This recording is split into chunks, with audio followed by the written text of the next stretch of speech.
नमस्कार दोस्तों, स्वागत है मेरे YouTube channel Indian Ayurvedic doctor पर। दोस्तों, मैं हूं आपका दोस्त MKS माइसनी। दोस्तों, आप देख रहे हैं पदार्थ विज्ञान द्वितीय पेपर के लेक्चर्स वीडियो। ठीक है, अगर आप अन्य सब्जेक्ट जैसे एनाटॉमी, फिजियोलॉजी, अष्टांग हृदय, संस्कृत के वीडियो देखना चाहते हैं तो मेरे चैनल की प्लेलिस्ट पे जाइए। वहाँ पे आपको सेपरेट जैसे physiology paper first, physiology paper second, anatomy paper first, anatomy paper second के सिस्टमेटिक तरीके से आपको वहाँ पे वीडियो मिल जाएंगे।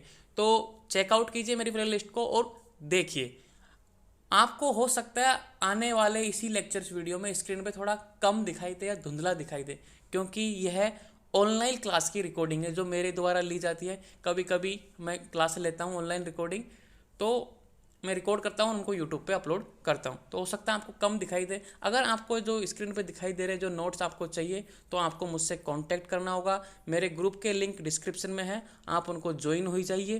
ठीक है, आप मुझे पर्सनल मैसेज कीजिए और आपको नोट्स मिल जाएंगे। मैं आपको बता दूँ, आपको नोट्स के लिए पे करना होगा। तो अब लेक्चर स्टार्ट करते हैं। Thank you. सभी का स्वागत है क्लास में। तो अपना कल हो गया था प्रमाण इंट्रोडक्शन, आज करेंगे प्रत्यक्ष प्रमाण। कुछ इंपॉर्टेंट सूचना है सभी के लिए। सभी को एडवांस में हैप्पी न्यू ईयर। और कल का अपना ओपन न्यू ईयर का, तो आप त्यौहार बना सकते हो। किसी को घूमना है तो घूमने जा सकता है आराम से। तो कल का हॉलीडे है अपना, ठीक है। तो स्टार्ट करेंगे आज प्रत्यक्ष प्रमाण। तो कल अपन ने जो पहला चैप्टर था उसमें अपन ने देखा था प्रमाण की परिभाषा देख ली थी, ठीक है। प्रमेय देख लिया था, प्रमाता देख लिया था और प्रमा देख लिया था, ठीक है। उसके बाद में अब अपन ने देखा था एक विध प्रमाण, द्विविध प्रमाण, त्रिविध प्रमाण, चतुर्विध प्रमाण। तो 10विध तक अपन ने देखा था। उसके विध अपन ने बाद में देखा था कि भाई जो 10विध प्रमाण थे उनको 3 प्रमाणों में समाहित कर लिया था अपन ने। ये सारी बातें हो चुकी थी। प्रमाणों की आयुर्वेद में उपयोगिता भी अपन ने देख ली थी।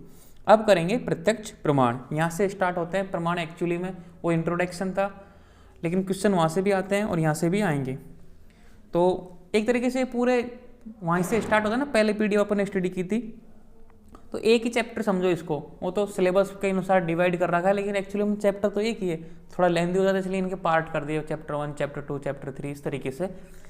75 नंबर में तो छोटे छोटे पॉइंट पे ध्यान देना। और आज का जो लेक्चर है इंपॉर्टेंट है, बहुत ईजीली पढ़ाऊंगा, बिल्कुल धीरे धीरे स्टडी कराऊंगा आपको, ताकि आपको समझ में आए। तो ये इंग्लिश में जो लिखा हुआ है, ठीक है, वो एक तरीके से की पॉइंट है याद रिमेंबर करने के लिए। जो नोट्स बने हैं उस तरीके से, तो आप इनको देख लेना, इसमें कोई बड़ी बात नहीं है समझाने की पॉइंट है ये। तो अब यहाँ से स्टार्ट होते हैं प्रत्यक्ष प्रमाण। व्युत्पत्ति और निरुक्ति। प्रति प्लस अक्ष बराबर आंख प्लस अन्य ज्ञानेंद्रिया। प्रति यानी सामने। अब इसको समझो कि प्रति प्लस अक्ष या अक्षण। यहां लिखा है कि प्रति का अर्थ होता है सामने। देखो प्रति के नीचे लिखा है जस्ट नीचे सामने। अब आप जब भी कोई क्वेश्चन आए कि प्रत्यक्ष की निरुक्ति और व्युत्पत्ति लिखो, तो आप इतना सा मत लिख के आना वहां पे। यहाँ आपने पहली लाइन में इतना सा लिख दिया, प्रति प्लस अक्ष बराबर आंख प्लस अन्य ज्ञानेंद्रिया, ठीक है। अब आपको क्या लिखना है इसको कि पृथ्वी का अर्थ होता है सामने तथा अक्ष का अर्थ होता है आंख। आपको देखो सिस्टमेटिक तरीके से बता रहा हूँ लिखने का तरीका। पृथ्वी का अर्थ होता है सामने तथा अक्ष का अर्थ होता है आंख, ठीक है। अर्थात जो आंख के सामने हो वह प्रत्यक्ष है। अर्थात जो आंख के सामने हो वह प्रत्यक्ष है। अब यहां पे देखो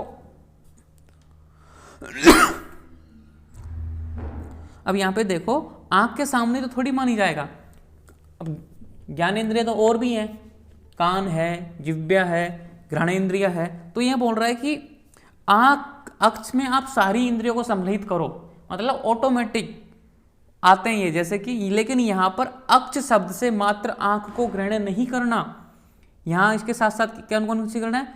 कान को भी करना है, नाक को भी करना है, जिह्वा को भी करना है और त्वचा को भी। प्रति की 4 है ना, 5 ज्ञानेंद्रिय हैं। आंख का तो नाम ले लिया, लेकिन बाकी 4 भी इसी में सम्मिलित हैं। ये होता है कॉन्सेप्ट। तो समझने की बात है। अर्थात अक्षमक्षम प्रतीयते इति प्रत्यक्षम। अर्थात जो आंख तथा अन्य ज्ञानेंद्रियों के सामने हो वह प्रत्यक्ष है। ये पूरी डेफिनेशन है, निरुक्ति है इसकी प्रत्यक्ष की। तो सिंपल सी बात क्या है कि जो आंख के सामने हो, कानों से सुना गया हो, नाक से सुगंध लिया गया हो, जिह्वा से रस का अनुवासन किया हो, और त्वचा से स्पर्श किया हो वो प्रत्यक्ष है। ठीक है, तो व्युत्पत्ति और निरुक्ति। व्युत्पत्ति का मीनिंग क्या होता है कि किन किन शब्दों से मिलकर बना है, आपको लिखना है कि प्रति प्लस अक्ष, ये तो हो गई व्युत्पत्ति। निरुक्ति में अक्षम चम प्रत्योते इति प्रत्यक्षम, अर्थात जो आँख तथा अन्य ज्ञानेंद्रिय, आप अन्य ज्ञानेंद्रियों की जगह नाक, कान, ठीक है, जिह्वा और त्वचा लिख सकते हो। लिखना अगर आपको बढ़ानी है लाइन तो आप थोड़ा बढ़ा चढ़ा के लिखो ना। तो अर्थात जो आँख या अन्य ज्ञानेंद्रियों के सामने हो वह प्रत्यक्ष है। प्रत्यक्ष का मतलब होता है सामने, जो रियलिटी में है, जो अपन सुन रहे हैं, जो सूंघ रहे हैं, जो चख रहे हैं या फिर देख रहे हैं कि भाई एक्चुअली में है। ये तो गई व्युत्पत्ति और निरुक्ति। अब देखो लक्षण। जो बच्चे लेट आए हैं क्लास में, टाइम पे आया करो क्योंकि आप 5 मिनट लेट हो। लक्षण देखो, 3 लक्षण बताए, देखो 1 2 3 है ना। और तीनों लक्षणों को बड़े ध्यान से सुनना, आराम से समझना इंपॉर्टेंट है। और ये क्वेश्चन आता ही है कि प्रत्यक्ष प्रमाण की निरुक्ति व्युत्पत्ति लिखे लक्षणों को समझाइए, इस तरह का क्वेश्चन आता है। तो लक्षण क्या है? प्रति विषय अध्यवयो दृष्टम प्रत्यक्षम, सांख्य दर्शन। ठीक है, इंद्रियों के संबंध से होने वाला ज्ञान, इंद्रियां। अब इंद्रियों के संबंध से होने वाला ज्ञान, यथा यानी मतलब यथा यानी जैसे, कान, नाक, नेत्र, जिह्वा, त्वचा द्वारा क्रमशः शब्द, गंध, रूप, रस, स्पर्श का ज्ञान। यहां पे बोला है कि इंद्रियों के संबंध से, इंद्रियों के संबंध, इंद्रियां मतलब ज्ञानेंद्रियां। ठीक है, ज्ञानेंद्रियां 5। तो इंद्रियों के संबंध से होने वाला ज्ञान यथा, यथा देखो कान, नाक, नेत्र, जिह्वा तथा त्वचा, इन इंद्रियों द्वारा, आप बड़ा चढ़ा के लिख सकते हो, मैं जैसे बोल रहा हूँ ऐसे सुनना। इन इंद्रियों द्वारा क्रमशः शब्द, गंध, रूप, रस तथा स्पर्श का निश्चयात्मक मतलब यथार्थ ज्ञान होना प्रत्यक्ष है। कि इसको प्रत्यक्ष बोलते हैं कि जो अपन देख रहे हैं, सुन रहे हैं, समझ रहे हैं, मतलब एक तरीके से रस का अनुवासन कर रहे हैं कि अपन देख रहे हो कि ये रस में मीठा है, अपन ने रस को चेक किया तो ये प्रत्यक्ष है भाई, अपन ने चेक किया, इसको जिह्वा के माध्यम से चेक किया तो ये मीठा है।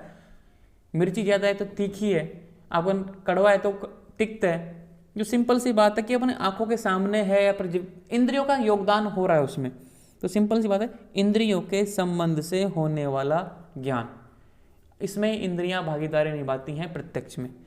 ये बात अब आपको समझ में आए या ना आए, आपको ये बातें याद होनी चाहिए, ये पॉइंट याद होना चाहिए कि इंद्रियों के संबंध से होने वाला ज्ञान प्रत्यक्ष होता है। जैसे कि कान से शब्द का, नाक से गंध का, नेत्र से रूप का, जिह्वा से रस का और त्वचा से स्पर्श का। ये क्रमशः लिखा है, इसका मतलब ये होता है कि क्रमवाई, जैसे पहले हुआ था उसका पहला ये। दूसरा पॉइंट देखो, इंद्रियार्थ सन्निकर्ष जन्य ज्ञान प्रत्यक्षम। इंपॉर्टेंट लगाओ इस श्लोक पे, तर्क संग्रह का श्लोक है, इंपॉर्टेंट है, इस श्लोक को आपको याद करना है। इंद्रियार्थ सन्निकर्षम जन्यम ज्ञानम प्रत्यक्षम।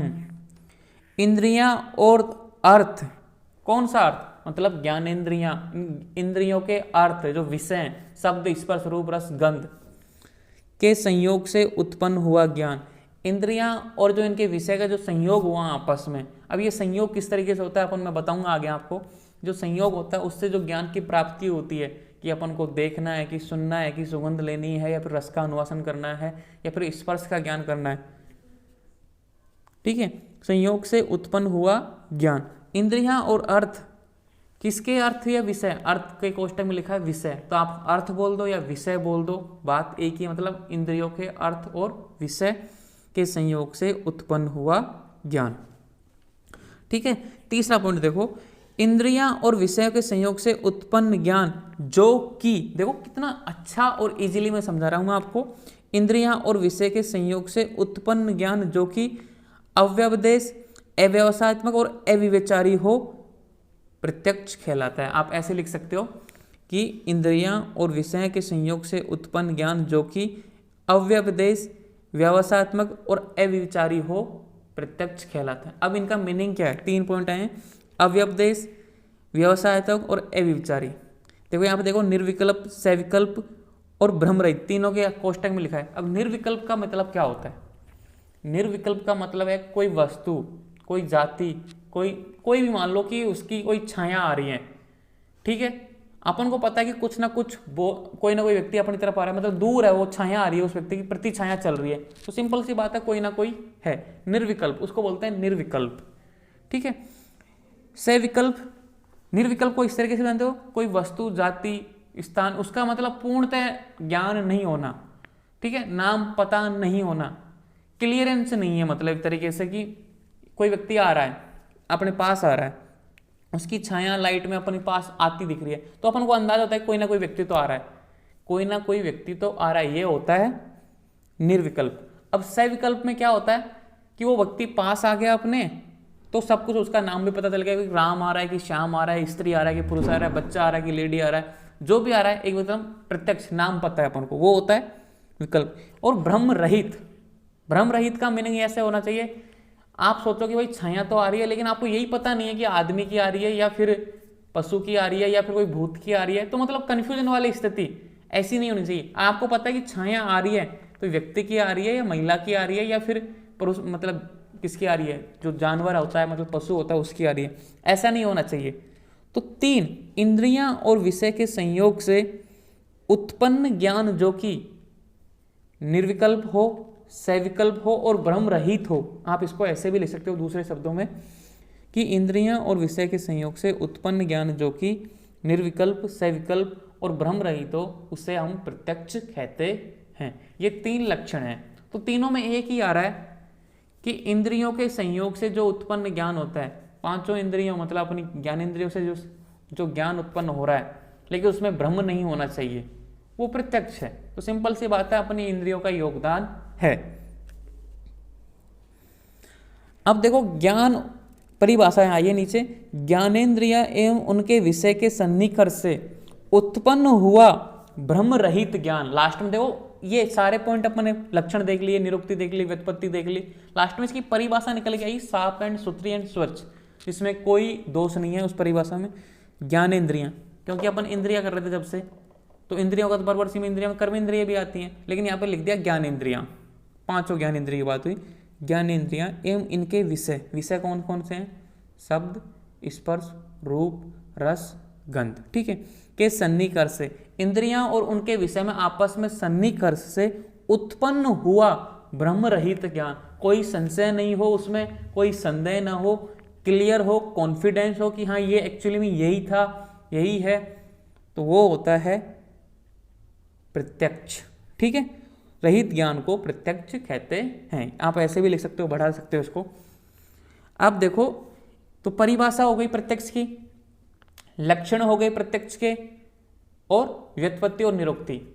इंपॉर्टेंट है ये, आप इसको इजीली मत लेना, बहुत इंपॉर्टेंट है। ठीक है, तो प्रत्यक्ष की परिभाषा, लक्षण, निरुक्ति और व्युत्पत्ति आपको याद होने चाहिए। अगर आपको कुछ याद नहीं हो रहा तो सिंपल सी बात आपको ये लिख देना हर चीज में कि इंद्रियों के संयोग से, इंद्रियों के अपने विषय के संयोग से उत्पन्न हुआ ज्ञान प्रत्यक्ष कहलाता है।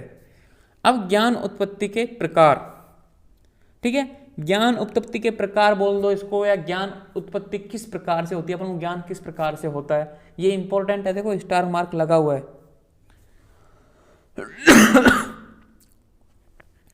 17 और 15, 2017 में और 2015 में एक क्वेश्चन आया हुआ है, ज्ञान उत्पत्ति के प्रकार।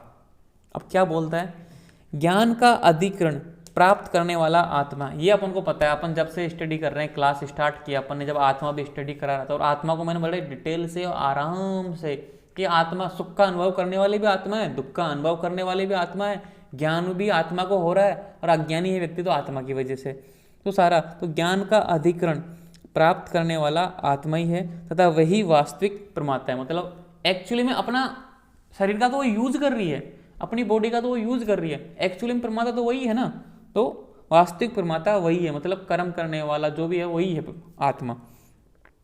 तो ये जीव आत्मा का संयोग मन से हो तो आभ्यंतर ज्ञान प्राप्ति होती है। जब इस आत्मा का संयोग मन से हो, जब ध्यान धारणा समाधि करते हैं तो आभ्यंतर, अपन को बोलते हैं ना योगी पुरुष है, तपस्या वाला है, इसको सिद्धियां प्राप्त है, वो होता है आभ्यंतर ज्ञान। उन्होंने आभ्यंतर ज्ञान प्राप्त किया है, क्या उन्होंने आत्मा को मन से कनेक्ट किया और एक सिद्धि प्राप्त की।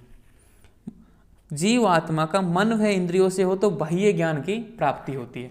तो मतलब तो सिंपल सी बात है, ज्ञान, आत्मा को ज्ञान प्राप्त हो रहा है, ओनली मन से होता है, शरीर का कोई योगदान नहीं होता, कोई इंद्रियों से, वो ओनली मन को आंखें बंद करके ध्यान लगाते हैं ना व्यक्ति, तो वो होता है आभ्यंतर, ठीक है। लेकिन जीव आत्मा का मन प्लस वह इंद्रियां, जो इंद्रियां हैं अपने, ठीक है, इंद्रियों में कौन कौन सी आती हैं, ज्ञान इंद्रिया और कर्म इंद्रिया, उनके संयोग से जो ज्ञान प्राप्त होता है, जैसे अपन देख रहे हैं, ये कौन सा ज्ञान हुआ, बाह्य अंतर। जैसे अपन सुन रहे हैं, कौन सा ज्ञान हुआ, बाह्य अंतर। जैसे अपन गंध का सुगंध ले रहे हैं किसी व्यक्ति की, गुलाब के फूल की या फिर किसी भी तरह कमल के फूल की, बाह्य अंतर। किसी का रस का अनुवासन, जूस पी रहे हैं अपन, कोल्ड ड्रिंक पी रहे हैं, ठीक है, अच्छा टेस्टी खाना खा रहे हैं, बाह्य अंतर। ये सब बाह्य अंतर है, क्योंकि इसमें इंद्रियों का योगदान हो रहा है। तो ज्ञान उत्पत्ति के प्रकार, ज्ञान उत्पत्ति के प्रकार में लिखना है आपको कि ज्ञान का अधिकरण आत्मा है तथा वही वास्तविक परमात्मा है। ज्ञान उत्पत्ति दो प्रकार से होती है, एक तो बाह्यांतर और एक आभ्यंतर। आभ्यंतर में आत्मा का संयोग मन से होता है, कैसे भी लिख सकते हो, घुमा फिरा के लिख सकते हो, लेकिन मीनिंग वही होना चाहिए जो अपन लास्ट में निकालते हैं, ठीक है ना। वो बोलते हैं ना कि 250 बोल दो या 250 जीरो बोल दो, ठीक है, 250 बोल दो, एक ही बात है। 100 बोल दो या 100 बोल दो, बात एक ही है। तो लैंग्वेज में मत जाइए, बस सारांश समझिए इस चीज़ का कि दो प्रकार से ज्ञान प्राप्त होता है, आभ्यंतर और बाह्यांतर। मन व इंद्रियों से तो बाह्य ज्ञान प्राप्ति, आंतरिक ज्ञान आत्म प्रत्यक्ष तथा बाह्य ज्ञान इंद्रिय प्रत्यक्ष है। देखो कितनी अच्छी लाइन बोली है, आंतरिक ज्ञान आत्म प्रत्यक्ष है। आत्मा, जो आंतरिक ज्ञान है ना, आत्मा ही, क्योंकि मन के साथ संयोग हुआ आत्मा का और वो ध्यान लगाते हैं, तो आत्मा ही उसका प्रत्यक्ष करते कि ये सही है गलत है, वही सब कुछ डिसाइड करती है। लेकिन जो अपन बाह्य ज्ञान प्राप्त करते हैं इंद्रियों के माध्यम, क्योंकि परिभाषा अपन देखने, इंद्रियों के विषय के संयोग से ब्रह्म रहित ज्ञान को प्रत्यक्ष कहते हैं। अपन ने परिभाषा देखी ना अभी, तो बाह्य ज्ञान इंद्रिय प्रत्यक्ष है। ज्ञान प्रत्यक्षीकरण के चरण देखो, किस प्रकार से ज्ञान का प्रत्यक्षीकरण होता है, ज्ञान किस, अपन को किस तरीके से ज्ञान प्राप्त होता है। आप ज्ञान प्राप्त कर रहे हो क्लास में, इस समय क्लास सुन रहे हो, क्लास ले रहे हो, तो किस प्रकार से आपको ज्ञान प्राप्त हो रहा है, देखो उस चीज को समझते हैं। आत्मा का संयोग मन से, आपकी आत्मा ने बोला ठीक है कि अपन को क्लास लेनी है, कि अपन को ज्ञान प्राप्त करना है, ये सब आत्मा की चेष्टिया होती है। कि आपका बहुत से बच्चे होते हैं, उन्होंने डेमो क्लास लेती है, उन्होंने नहीं ली, क्लास ज्वाइन नहीं ली, क्योंकि उनका व्यवहार, उनका आसपास का माहौल ऐसा नहीं था, क्योंकि आत्मा ही ऐसी नहीं थी उनकी कि उनको ज्ञान प्राप्त करना नहीं करना था उनको। तो आत्मा का संयोग मन से, तो मन ने फिर क्या हुआ कि मन का इंद्रियों से। अब बहुत से बच्चे इस समय फोन चला रहे होंगे, व्हाट्सएप चला रहे होंगे कुछ, तो क्लास में ध्यान नहीं है, क्योंकि मन कहीं उनका दूसरी जगह, तो उनको ज्ञान प्राप्त नहीं हो रहा।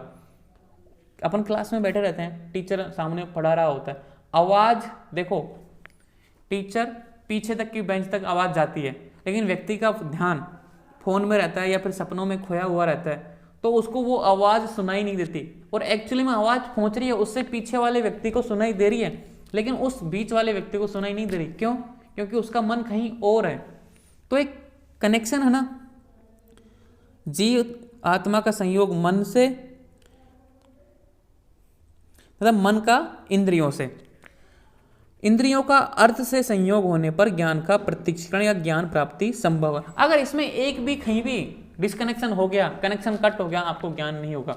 जैसे कि इंद्रियां ठीक है, आपकी आंखें भी सुन रही हैं सही ढंग से, ठीक है, कानें सुन रहे हैं, आंखें देख रही हैं, सब कुछ ठीक है, फिर भी आपका संयोग अपने विषय से नहीं हो रहा, डिफेक्टिव है, आपकी जो विषय काम नहीं कर रहे, उसमें कुछ ना कुछ प्रॉब्लम है, तो आपको ज्ञान प्राप्ति नहीं होगी। तो सिंपल सी बात है, टीचर बोर्ड पे लिख रहा है और बोल रहा है, अपनी इंद्रियां, आंख और कान पहले बात तो सही होनी चाहिए, ठीक है, ताकि वो देख सकें और सुन सकें। आप देख भी रहे हो, सुन रहे हो, आवाज भी आ रही है, लेकिन आपका मन कनेक्ट नहीं है आपकी इंद्रियों से, तब भी ज्ञान नहीं होगा। मन कनेक्ट है इंद्रियों से, लेकिन आत्मा के साथ कनेक्टेड नहीं है, आपकी अंदर आत्मा अंदर से विकृत है, कुछ अलग ही चल रहा है आत्मा के विचार में, तो भी ज्ञान नहीं होगा। सहारे कनेक्शन है, अपन बोलते हैं तार का कनेक्शन करते हैं बिजली में, एक जगह से तार काट दो, आगे लाइट ही नहीं जाएगी, जाती है कि वहीं पे कनेक्शन रुक जाता है। तो वैसे ही है कि सबसे पहले विषयों का इंद्रियों से, इंद्रियों का मन से, और मन का आत्मा से। मैंने इसको रिवर्स में बताया, और रिवर्स ऐसे ही चलता है।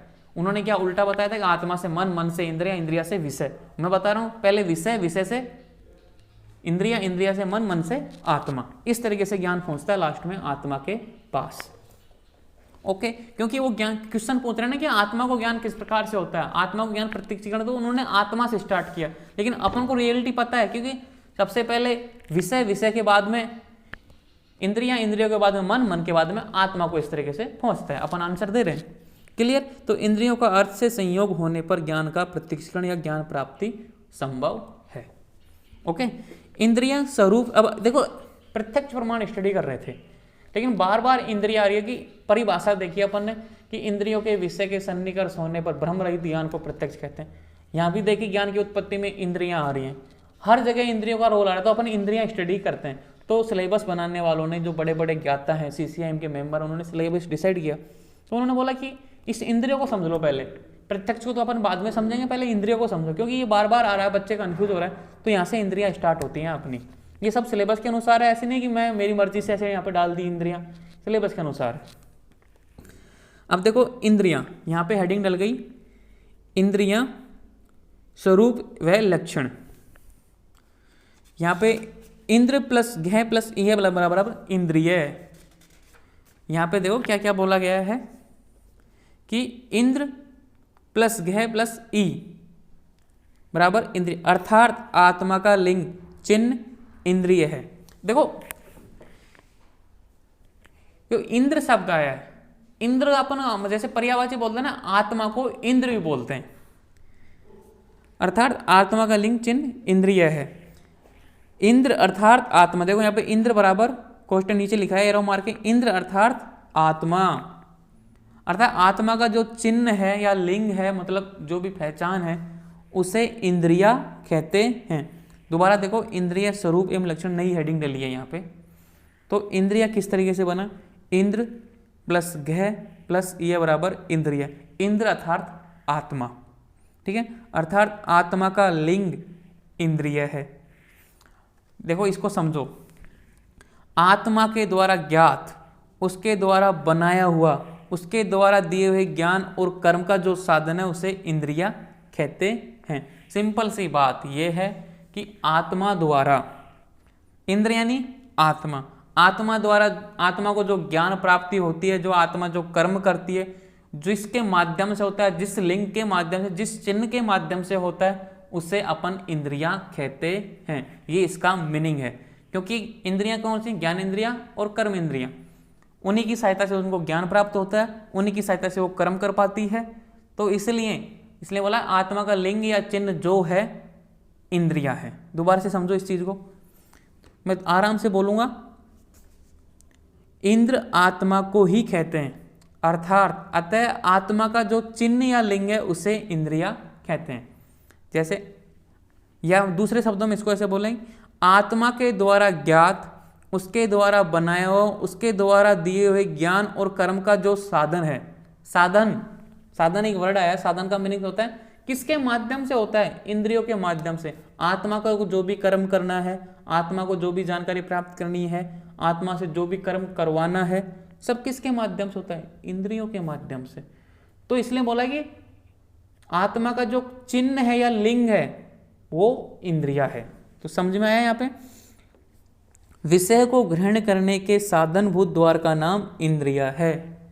तो सिंपल सी बात है, आत्मा को जो भी कर्म करवाने हैं, जो भी ज्ञान प्राप्त करना है, चाहे जो भी कुछ भी करना हो, उसका जो साधनभूत द्वार है ना, वो इंद्रिय ही, इंद्रियों के माध्यम से ही होता है। तो इसलिए आत्मा का जो लिंग है या चिन्ह है, कुछ मान लो एक तरीके से आधार बना दिया, वो इंद्रियां हैं। ये इसकी परिभाषा है। दोबारा से बोलता हूँ, बच्चों को समझ में नहीं आया है तो मैं सीधे समझाने के तरीके से, कि आत्मा का लिंग या चिन्ह को इंद्रिया कहते हैं। एक तो ये हो गई छोटी सी परिभाषा। या अब इसको समझो कि आत्मा को जो भी ज्ञान प्राप्त करना है, जो भी कर्म करना है, वो इंद्रियों के माध्यम से ही करता है। इसलिए आत्मा के जो लिंग या चिन्ह को इंद्रिया कहते हैं। क्लियर? अब देखो इंद्रियों की विशेषताएं। इंद्रियों की 4 विशेषताएं होती हैं, इंपॉर्टेंट है ये। इंद्रियों की विशेषताएं, इंद्रियां प्रमेय हैं। प्रमेय वर्ड आया है, प्रमेय, मैंने बताया नहीं, ये वर्ड बार बार आएंगे। प्रमेय, प्रमेय यानी क्या होता है, जिसे जाना जा सके, जिसके बारे में जानकारी प्राप्त कर सके, वो प्रमेय है। जिस चीज के बारे में अपन बात कर रहे हैं वो प्रमेय है। जैसे कि कोई व्यक्ति देख रहा है, देखना हो गया, ठीक है, ज्ञान प्राप्त हो गया, देखने का ज्ञान प्राप्त हो गया, लेकिन किसको देख रहे हो, आम के पेड़ को देख रहे हो, ठीक है, किसी पुरुष को देख रहे हो, किसी बुक को देख रहे हो, तो वो जो बुक है, जो सब्जेक्ट है, वो प्रमेय है। तो इंद्रियां प्रमेय है। क्यों है प्रमेय? अर्थात इन्हें जाना जा सकता है, ज्ञान प्राप्त किया जा सकता है। अब इंद्रियां कितनी है? इंद्रियां होती हैं 11। अब इन्हें जाना भी जा सकता है, इनके बारे में ज्ञान भी प्राप्त किया जा सकता है। तो इनके बारे में अपन बात भी कर सकते हैं, इनको देख भी सकते हैं, इनको समझ सकते हैं, इनको अनुभव कर सकते हैं। तो इसलिए इंद्रियां प्रमेय है, इंपॉर्टेंट है। दूसरा गुण देखो इसका जो विशेषता है, शरीर से संयुक्त होती हैं। शरीर से ही तो होती हैं, ऐसा थोड़ी है कि आंखें बाहर घूम रही हैं, कानें बाहर घूम रहा है, ऐसा थोड़ी होता है। हाथ अलग पड़े हुए हैं, पैर अलग पड़े हुए, नहीं, शरीर से संयुक्त होती हैं। शरीर में उपस्थित अपने अधिष्ठानों में रहकर कार्य करती हैं। देखो इंद्रियां अलग हैं, अधिष्ठान अलग है।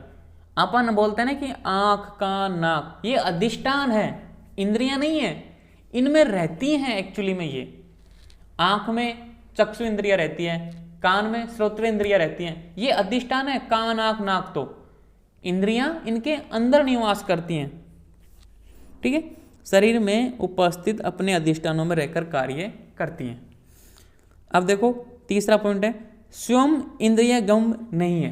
कितना अच्छा पॉइंट है, यहीं पे आके कंफ्यूजन होते हैं बच्चे। किस तरीके से? स्वयं इंद्रिय गम नहीं है। अब आपको थोड़ा अजीब सा लगेगा, लेकिन सुनने में, इंद्रियां स्वयं को अनुभूत नहीं कर सकती, कि इंद्रियां स्वयं को अनुभव नहीं कर सकती। जैसे कि श्रोत्र इंद्रियां खुद को नहीं सुन सकती, चक्षु से इंद्रियां खुद को नहीं देख सकती, ठीक है, घ्राण इंद्रियां खुद की सुगंध नहीं ले सकती। तो ये बोलता है कि स्वयं इंद्रिय गौम नहीं है। एग्जाम्पल समझो इसको, एग्जाम्पल से क्लियर होता है। चक्षु इंद्रियां बाह्य जगत को देख सकती है, मतलब आंखों के अंदर। आंख तो क्या हो गया? अधिष्ठान है, कि चक्षु इंद्रियां आंखों में रहती हैं, तो आंख क्या हुई? अधिष्ठान। तो चक्षु इंद्रियां बाह्य जगत को देख सकती है, परंतु इसके द्वारा स्वयं चक्षु इंद्रियों को नहीं देखा जा सकता। भाई बाह्य जगत को जितने भी हैं, पेड़ पौधे सब कुछ देख सकते, लेकिन खुद चक्षु इंद्रियों को नहीं देख सकते। एग्जाम्पल देखो आगे नीचे दोबारा और लिखा है, दर्पण में भी अपन खुद को देखते हैं दर्पण में, तब तो बोलोगे सर मैं खुद की आंख को देख सकता हूं। तो आप आंख देख रहे हो, अधिष्ठान को देख रहे हो, ना कि चक्षु इंद्रियों को देख रहे हो। तो देखो क्या लिखा है, दर्पण में भी इंद्रियों के अधिष्ठान, स्थान मतलब जहां पे रहती है ना चक्षु इंद्रिया, नेत्र को देखते हो आप, आंख ही तो देखते हो आप, चक्षु इंद्रिया ऐसे थोड़ी कि ये चक्षु इंद्रिया नहीं। दर्पण में भी इंद्रियों के अधिष्ठान नेत्र को देखा जा सकता है, परंतु चक्षु इंद्रियों को नहीं देखा जा सकता। तो मतलब इंद्रियों से इंद्रियों को नहीं देखा जा सकता। ये क्या है? ओनली अनुभव की जा सकती है। बुक में लिखा हुआ है देखो किस तरीके से, लेकिन अपने आप को नहीं देख सकती। दर्पण में भी इंद्रियों के अधिष्ठान को देखा जा सकता है, स्वयं इंद्रियों को नहीं। इंद्रियों का ज्ञान केवल अनुमान के द्वारा ही संभव है। तो मतलब अनुमान प्रमाण के द्वारा इंद्रियों का ज्ञान संभव है। तो समझ रहे हो? Explain again, I am confused. Confuse मत होइए, सिंपल सी बात यह है कि इंद्रियां स्वयं को नहीं देख सकती, स्वयं को नहीं सुन सकती, स्वयं का स्पर्श नहीं कर सकती। यहां पे आंख का उदाहरण दिया कि जैसे कि अपन अपने शीशे में आंख को देखते हैं, तो आप तो बोलोगे कि मैंने इंद्रियों को देख लिया। आपने इंद्रियों को नहीं देखा, आपने उसके अधिष्ठान को देखा। अधिष्ठान और इंद्रियां में अंतर है। अधिष्ठान यानी जहां पे वो रहती हैं, जैसे कान में कौन सी रहती है? श्रोत्र इंद्रिया, मतलब जिसको सुनाई देता है। आंख में कौन रहती है? चक्षुरेंद्रिया। आंख अधिष्ठान है, लेकिन रहती कहाँ? इंद्रिया का नाम क्या है? चक्षुरेंद्रिया। तो अधिष्ठान और इंद्रिया दोनों अलग अलग है, इनको एक मत करना। कभी कभी पूछते हैं ना कि इंद्रियां को नाम बताओ, तो अपन बोलते हैं ना आंख, कान, नाक, ये तो अधिष्ठान बताते हैं। एक्चुअली में अपन हमेशा गलत बोलते हैं, लेकिन वो समझ जाता है कि सामने वाला कि बोलना क्या चाह रहा है। लेकिन जब अपन अब स्पेशली इंद्रियां ही स्टडी कर रहे हैं, तो यहाँ तो गलत नहीं बोल सकते ना। तो सिंपल सी बात है, यहाँ पे आपको डिफरेंस बताना है। आप अधिष्ठान की बात करते हैं हमेशा, अधिष्ठान कि आंख, कान, नाक, जिह्वा, त्वचा, ये सब अधिष्ठान है कि इनमें निवास करती हैं इंद्रियां। उनके घर के बताते हैं। घर तो कोई व्यक्ति बोले कि होम टाउन है, मतलब घर, तो घर को थोड़ी व्यक्ति की बात कर रहे हैं अपन। घर तो है, उसमें वो रहता है। घर अलग है, रहने वाला अलग है। तो आंख अलग है, आंख में रहने वाली चक्षु इंद्रिया अलग है। समझ में आया? चतुर्थ देखो, इंद्रियां ज्ञान के कारण, ज्ञान का साधकतम कारण है। कारण है मतलब मोस्ट एसेंशियल कारण, ज्ञान प्राप्त करने के लिए इंद्रियां सबसे ज़्यादा इंपॉर्टेंट है। तो आप बोलोगे कि जैसे किसी व्यक्ति को अंधा हो गया तो क्या उसको ज्ञान नहीं होगा, क्योंकि आपने तो बोल दिया कि इंद्रियां सबसे ज़्यादा मोस्ट एसेंशियल कारण है। कोई व्यक्ति आप बोलोगे कि किसी व्यक्ति को मान लो सुनाई नहीं देता तो वो तो उसको ज्ञान नहीं होगा, उस इंद्रियों से संबंधित ज्ञान नहीं होगा। अगर उसकी मतलब आंखें खराब हैं तो आंख से संबंधित ज्ञान नहीं होगा, ठीक है। अगर आपको उसकी कुछ कान में प्रॉब्लम है, श्रोतेंद्रिय में प्रॉब्लम है, तो उसको सुनने वाला ज्ञान नहीं होगा। तो इसलिए बोला कि इंद्रियां ज्ञान के करण या ज्ञान का साधकतम करण है। अब वो इमेजिनेशन करता है, बहुत से व्यक्ति बोलते हैं कि मेरे मन में ऐसी धारणा बनी होगी। अपन बोलते हैं कोई व्यक्ति अंधा है तो उससे पूछेंगे मेरी छवि कैसी है, तो या तो उसने किसी ने बताई होगी, उसको किसी ने बताई होगी कि व्यक्ति ऐसे होते हैं, उसके 2 पैर होते हैं, 2 हाथ होते हैं, ऐसी त्वचा होती है, ऐसे नेक होते हैं, तो ऐसी छवि वो बनाएगा क्योंकि किसी ने उसको बताई है। उसने किसकी इंद्रियों का यूज किया, श्रोत्र इंद्रियां से उसने सुना किसी व्यक्ति से, ठीक है। तो कहीं ना कहीं इंद्रियों का योगदान रहता है, इसलिए बोला मोस्ट एसेंशियल कारण। इंद्रियां ज्ञान के कारण मतलब ज्ञान का साधकतम कारण, मोस्ट एसेंशियल फैक्टर। इंद्रियों बिना ज्ञान संभव नहीं है। क्लियर। इंद्रियों से ही बाह्य और आभ्यंतर ज्ञान का प्रत्यक्ष होता है। अब आभ्यंतर में इंद्रियां कहां से आ गई, मन भी इंद्रियों में ही सम्मिलित है। आभ्यंतर ज्ञान के लिए मन का समाहित होना जरूरी है, तभी आभ्यंतर ज्ञान होता है। तो इसलिए संपेक्ष में बताया कि इंद्रियों के बिना ज्ञान संभव नहीं है। इंद्रियां सबसे ज्यादा इंपॉर्टेंट है ज्ञान प्राप्त करने के लिए। इंद्रियों से ही बाह्य व आभ्यंतर जगत का ज्ञान प्रत्यक्ष होता है। तो अपन ने इंद्रियों की 4 विशेषताएं की, वेरी वेरी इंपॉर्टेंट है। इंद्रियों का स्वरूप देखो, अब ने इंद्रियों का विभाजन कि इंद्रियों को किस तरीके से विभाजन किया। अब देखो यहाँ पे तो सारणी बना दी, आपको एग्जाम में सारणी तो बनानी है लेकिन हिंदी में भी लिखना है। जो ये सारणी में लिखा हुआ है ना, पूरा इसको पॉइंट बना के 1 point, 2 point, 3 point, 4 point, 5 point ऐसे लिखना है। अगर आप इतनी सी सारणी बना के आ जाओगे ना तो आपको 2 ही नंबर मिलेंगे। आपको आता सब है, लेकिन यहाँ तो अपन नोट्स बना रहे हैं, नोट्स में सारी चीज़ें नहीं लिखते, ठीक है, समझी जाते हैं, नोट्स समझने के लिए बनाते हैं। तो आपको एग्जाम में क्या करना है, ये जितना भी छोटा छोटा लिखा है ना, इसको बढ़ा चढ़ा के लिखना है। कैसे बढ़ा चढ़ा के लिखना है, समझो कि भाई इंद्रियों को 3, अब पहली लाइन तो ये होगी इंद्रियों का विभाजन। पहली लाइन लिखो कि इंद्रियों को 3 भागों में विभाजित किया है। पहला ज्ञानेंद्रियां, दूसरा कर्मेंद्रियां, तीसरा उभेंद्रियां। 4 लाइन तो ऐसे ही बढ़ गई। फिर हेडिंग डालो ज्ञानेंद्रिया, ज्ञानेंद्रियों की एक सारणी बना दी। उसके बाद ज्ञानेंद्रियों के नीचे फिर जो सारणी में बना हुआ है उसको थोड़ा विस्तार में लिखो। इस तरीके से एग्जाम में लिखा होगा ना तो नंबर मिलेंगे आपको पूरे के पूरे। तो 5 ज्ञानेंद्रियां हैं, 5 कर्मेंद्रिय हैं और 1 उभेंद्रिय है, ठीक है। उभेंद्रिय में आता है मन, ठीक है। अभी मन में उभेंद्रिय क्यों बोला ये भी अपन डिसाइड करेंगे जब उभेंद्रिय पाएंगे। तो पहले करते हैं अपन, पहले करते हैं ज्ञानेंद्रियां या बुद्धि इंद्रियां। देखो ज्ञानेंद्रियों को अपन बोलते हैं बुद्धि इंद्रियां। तो कभी कभी क्वेश्चन आ जाता है बुद्धि इंद्रियां किसे कहते हैं। टीचर है, पेपर बनाने वाले का मूड अच्छा है, थोड़ा कॉम्पिटिटिव एग्जाम की तरह, तो ऐसा क्वेश्चन आ सकता है। इंद्रियां में फर्स्ट है ज्ञानेंद्रियां। जो ज्ञानेंद्रियां होती हैं 5, या इनको बुद्धि इंद्रियां, इन्हीं के माध्यम से तो बुद्धि प्राप्त होती है, इन्हीं के माध्यम से तो ज्ञान प्राप्त होता है।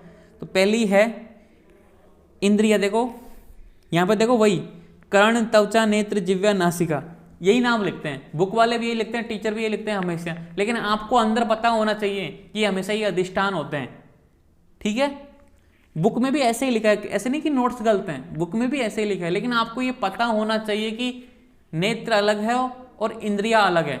नेत्र अधिष्ठान है और नेत्रेंद्रिया मतलब चक्षुरेंद्रिया आंख में रहने वाली इंद्रियां हैं। तो एक्चुअली में नाम क्या है इंद्रिय का, चक्षु इंद्रिया। चक्षु यानी होती है आंख, इंद्र यानी इंद्रिय मतलब आंख में रहने वाली इंद्रिय, ठीक है। तो इंद्रिय होगी कर्ण, त्वचा, नेत्र, त्वचा, जिह्वा, नासिका। विषय अपन बात कर रहे हैं जब से विषय विषय विषय, तो भाई कौन सा विषय किस इंद्रिय का है। जैसे अपन बोलते हैं ना प्रत्यक्ष प्रमाण की परिभाषा में, इंद्रियों का अपने विषय से संयोग होने पर जो ज्ञान प्राप्त होता है उसे प्रत्यक्ष कहते हैं, अपन ने सुना ना। तो विषय कौन सा है, कर्ण का शब्द, शब्द यानी सुनना, ठीक है। त्वचा का स्पर्श, ठीक है, किसी व्यक्ति को छूना स्पर्श करना। नेत्र यानी रूप, किसी का रूप देखना कि ये ऐसा है, ये टेबल है, ये पानी की बोतल है, रूप से ही तो पता चलता है। जिव्या रस कि ये मीठा है कि कड़वा है, तीखा है, चपरा है, लवण है, खारा है, जो भी है। नासिका गंध कि ये सुगंधित है कि दुर्गंधित है, जो भी है। अपने ये होते हैं विषय। तो कर्ण का हो गया शब्द हो गया, त्वचा का हो गया स्पर्श, नेत्र का हो गया रूप, जिह्वा का हो गया रस और नासिका का हो गया गंध।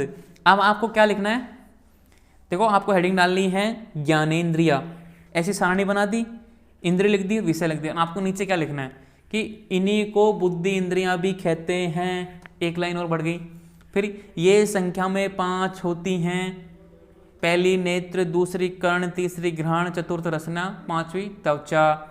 तीसरी लाइन लिखनी है नेत्र रूप का, कर्ण शब्द का, घ्राण गंध का, ठीक है, रसना रस का और त्वचा स्पर्श का ज्ञान कराती है। ये चतुर्थ लाइन हो गई, ठीक है। शब्द, स्पर्श, रूप, रस, गंध ये क्रमशः कर्ण, त्वचा, नेत्र, जिह्वा तथा नासा ज्ञानेंद्रियों की विषय हैं। ये 5 लाइन आपको इस तरीके से लिखनी है। तब देखो 5 लाइन तो ये हो जाएंगी, ऊपर की 3 होगी 8 और बीच में ये सारणी, पूरा 1 से 1.5 पेज भर जाएगा आपका। और आपका इतना अच्छा इंप्रेशन जाएगा कि आपको पूरे के पूरे नंबर मिलेंगे। देखो लिखा इसमें कुछ नया थोड़ी जोड़ा है, बात यही है, लेकिन आपने लिखने के तरीका बहुत ज़्यादा इंपॉर्टेंट रखता है। तो समझ में आएगी किस तरीके से मैंने एक ही चीज़ को 3 तरीके से लिखवा दी। फिर से समझ लो कि इन्हीं को बुद्धि इंद्रिया भी कहते हैं, लिखा है ना लास्ट में ज्ञानेंद्रिय या बुद्धि इंद्रिया, तो एक लाइन इसकी बढ़ गई, ठीक है। ये संख्या में 5 होती हैं, आपको सामने दिख रही है कि 5 को 5 है, दूसरी लाइन हो गई, ठीक है। इनके नाम लिख दिए तीसरी लाइन में। फिर इनके जो विषय हैं कि भाई नेत्र रूप का, कर्ण शब्द का, घ्राण शब्द का, रसना रस का और त्वचा स्पर्श का ज्ञान कराती हैं। सिंपल सी बात है, जिह्वा रस का, नासिका गंध का, नेत्र रूप का, त्वचा स्पर्श का और कर्ण शब्द का लिखे हुए सामने आपके, इसको अपने लिख दिया हिंदी में। फिर कि भाई ये क्या है, कर्ण शब्द, त्वचा का स्पर्श, नेत्र रूप, जिह्वा का रस और नासिका गंध, ये इनकी वृत्तियां या विषय हैं। हो गई। तो कितना इजी है सारणी। देखो नोट्स होते हैं और एग्जाम होती है। कभी नोट्स के हिसाब से एग्जाम दोगे ना तो हमेशा यही सोचोगे 2 लाइन में आंसर हो गया, इसको बड़ा चढ़ा के लिखना भी आपको आना चाहिए। अब देखो कर्मेंद्रियां भी 5 होती हैं, जिनके द्वारा कर्म किए जाते हैं उन्हें कर्मेंद्रियां कहा जाता है। तो यहाँ पर देखो पहला लाइन लिखनी है आपको, कर्मेंद्रियां 5 होती हैं। फिर कर्मेंद्रिय की परिभाषा लिखनी है कि जिन इंद्रियों के द्वारा कर्म किया जाए उन्हें कर्मेंद्रियां कहते हैं। 2 लाइन तो हो गई, ठीक है। ये संख्या में 5 होती हैं, 5 के नाम लिख दो। कौन कौन सी, वाणी पाणी, पांव, पायु और उपस्थ, ठीक है। वाणी, पाणी, पाद, पायु और उपस्थ। देखो वाणी यानी होता है बोलना, इसमें भी देखो जो बोलना जिह्वा के माध्यम से होता है और जिह्वा के माध्यम से ही रस का अनुवासन होता है। तो कभी कन्फ्यूजन मत होना। तो जिह्वा 2 काम करते हैं, बोल, कंठ भी योगदान रखता है बोलने में, तो कंठ और जिह्वा दोनों संयुक्त है इसमें। तो वाणी यानी बोलना, पाणी यानी हाथ होता है, पाणी यानी हाथ, आदान प्रदान करना, ये लेना या देना, हाथों के माध्यम से किसी को देते हैं किसी को लेते हैं। पाद यानी पैर, यानी चलना फिरना, जो भी क्रियाएं हैं चलने की दौड़ने की, ठीक है। पायु, गुदा यानी मल त्याग, एनस की बात कर रहा है। पाद यानी होता है गुदा, एनस यानी मल त्याग, मल को बाहर निकालना। और उपस्थ जननेंद्रियां, ठीक है। मूत्र त्याग और मैथुन क्रिया में ये उपस्थ यूज होता है।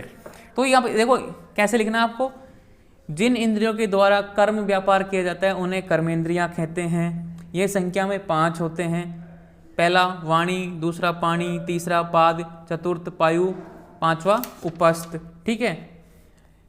5 कर्मेंद्रियों की 5 विषय हैं, मतलब जो कर्म है इनके विषय बोल दो, कर्म बोल दो, वृत्तियां बोल दो, एक ही बात है। कि जैसे वाणी का बोलना है, पानी का आदान प्रदान है, पैर का चलना है, पायु या गुदा बोल दो या मल त्याग करना है, और उपस्थ का मूत्रेंद्रिया त्याग या मैथुन क्रिया करना। इस तरीके से आप बढ़ा चढ़ा के लिखने की आदत डालो। नोट के हिसाब से लिखोगे ना छोटा छोटा तो कुछ नहीं मिलेगा, 2 नंबर लिख के छोड़ देगा टीचर, ठीक है। अब देखो उभेंद्रियां, एक है उभेंद्रियां, कौन, मन। चिंतन, मनन व संकल्प करने वाला बराबर मन। जो चिंतन करता है, मनन करता है और संकल्प डिसीजन लेता है वो होता है मन, तो वो एक है। चूंकि देखो बिंदी लिखी है, चूंकि इंद्रियों का प्रवर्तक है, इंद्रियों का प्रवर्तक मतलब इंद्रियों को अपने विषय में लगाने वाला, कि भाई अपने विषय में लगाने वाला वो है प्रवर्तक, इसलिए इनको ज्ञान इंद्रिया बोलता है। मन को ज्ञान इंद्रिय इसलिए बोला क्योंकि ये इंद्रियों का प्रवर्तक है। अब भाई ज्ञान इंद्रियों की तो बात हो गई, कर्मेंद्रिया क्यों बोला? कर्मेंद्रियों का प्रवर्तक है कि भाई कर्म भी करते हैं ना अपन मन के संयोग से ही करते हैं, ऐसे नहीं कि मन का संयोग बाहर अलग है कहीं और अपन कर्म नहीं कर रहे, कर्म कर रहे हैं, तो मन का संयोग होना चाहिए तभी कर्म होता है। तो इसलिए बोलते हैं कि चूंकि कर्मेंद्रियों का प्रवर्तक है इसलिए इसे कर्मेंद्रिय बोला है। तो ज्ञानेंद्रिया प्लस कर्मेंद्रिया बराबर उभय इंद्रिया।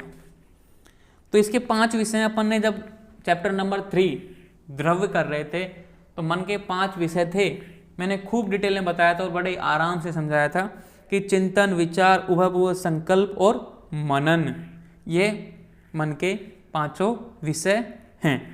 ठीक है, जैसे इंद्रियों के विषय है ना, शब्द, स्पर्श, रूप, रस, गंध, बोलना, आदान प्रदान, कर्म इंद्रियों के 5 है, बोलना, आदान प्रदान, चलना, मल त्याग, मूत्र त्याग। इसी तरीके से मन के भी 5 विषय हैं, चिंतन, विचार, उहपू, संकल्प, मनन।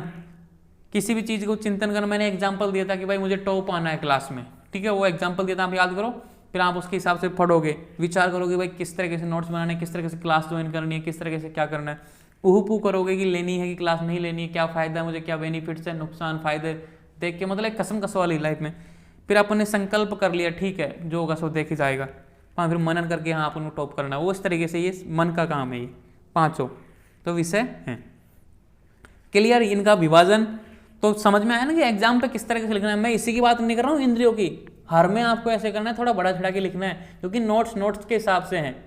और ये बड़ा छड़ा के कैसे पता चलेगा आपको, थोड़ा बुक भी देख लिया करो, नोट्स के अलावा बुक भी देख लिया करो, समझ में तो आ ही जाता है, मुझे पता है समझ में आ जाता है, लेकिन नोट्स देख लिया करो, नोट्स के अलावा बुक भी देख लिया करो, तो थोड़ा आपको आइडिया मिल जाता है कि कैसे एग्जाम में लिखना होता है।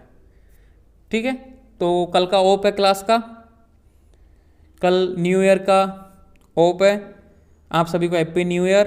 तो क्लास का एंड करते हैं आज यहीं पे।